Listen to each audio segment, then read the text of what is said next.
inimene on see, mida ta sööb.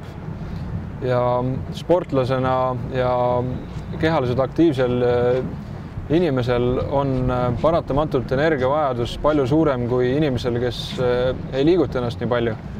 Ja väga oluline on ka see toidu kvaliteet, mida ta sööb. Nii nagu minu treener on öelnud, et ei tasu kokku hoida jalatsipaaru ostu peal ja teine asi, mille peal ei tasu kokku hoida, on söök. Kestvusaladel, ka jooksmisel sealhulgas on oluline süsivesikud. Muidugi rasvad, valgud on väga olulised lihas ülesehitamiseks ja taastamiseks. Need mängivad ka tähtsat rolli. Aga esmane energia, mida organism ikkagi kestvusaladel vajab, on süsivesikud.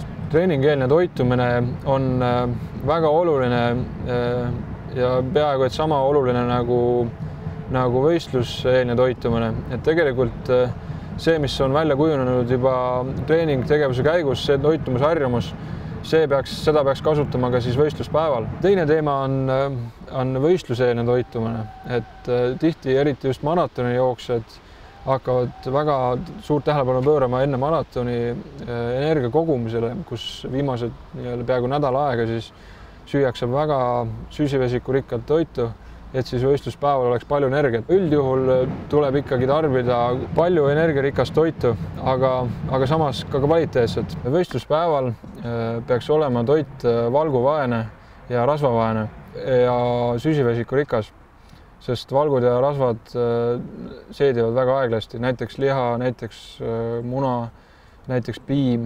Enne starti mina olen näiteks harjunud sööma 4-5 tundi kerge söök ja pärast seda siis umbes 2 tundi enne banaan ja siis tund aega, 1,5 tundi enne ma tarbin süsivesikurikkad spordijooke. Väga hästi aitab energia taastamiseks joomine.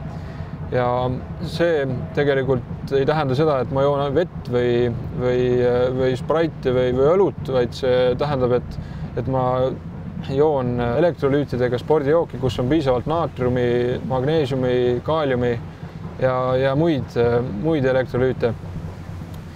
Et vastasel juhul, kui vedelikus on liiga vähe naatriumi, siis võib juhtuda, et organismi keemiline tasakaal läheb paigast ära.